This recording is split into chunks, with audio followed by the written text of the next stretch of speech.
Juka ju, można by rzec, jak to było w jednej piosence, czyli miałem plany jak nigdy, a wyszło no właśnie.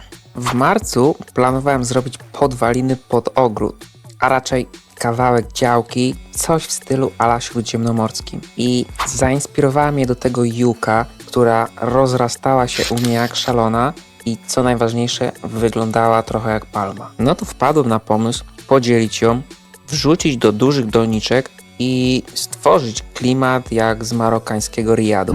No właśnie. I powstały turbulencje z jukami. Tak to nazwałem. Okazało się, że zrobiłem za słaby drenaż w doniczkach, przez co nie miały jak dobrze odprowadzać nadmiaru wody. Ogólnie tak. Zaczęło się od pogorszenia wyglądu, a potem przyszedł duet w postaci deszczów i przymrozków i zagrali razem kartą asa. A ja na ręce miałem same dwójki. I co? Matka natura wygrała, no bo przecież nie może być w życiu za prosto, co nie? No właśnie. Wykorzystała moje słabe strony i trochę się to wszystko posypało. Kurcze pieczone. To bym zjadł, żeby zajść ten stres, jaki mi to zgotowało. A teoretycznie ogród ma dawać spokój i uczyć cierpliwości. Liczę na to, że moje drzewko umiejętności w kategorii cierpliwość i opanowanie podniosło się, załóżmy, o około 2 punkty procentowe. Tak czy siak, ogród, zwłaszcza jak się kombinuje i wydziwia, nie zawsze gra z nami w duecie, ale tak to już jest. Więc myślałem i doszedłem do wniosku, no że przecież nie może tak być. I wpadłem na pomysł. Na szczęście miałem jeszcze jedną kępę juk na kwadracie. No, trochę inną, trochę brzydszą, bardziej przypominała agawę, ale nadal była to juka.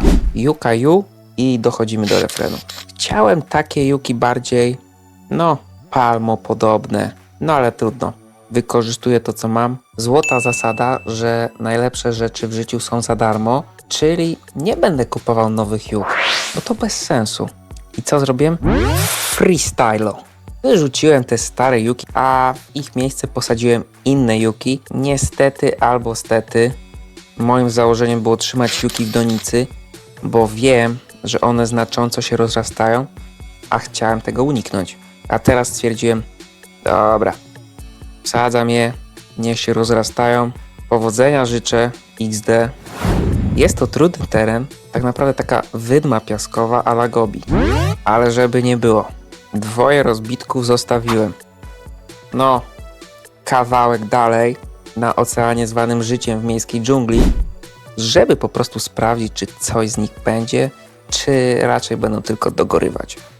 X-Stan to był ogólnie 2 na 10, więc finalnie obciąłem im te suche liście, nawiozłem nawozem uniwersalnym, no bo nie miałem nawozu do palm czy juk lub coś takiego w tym stylu, bo nigdy tego nie używałem. I tak teraz patrzę, co z nich wyrośnie.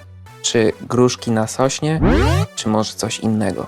Więc tak, na razie rozbitki szpecą, to fakt, ale wierzę, że się ukorzenią i jeszcze zaskoczą za rok. A tamte niebieskawe żyją sobie spokojnie w suchej strefie. Także tak, turbulencje były, ale lot jeszcze trwa. Wkrótce dolatujemy do Modlina.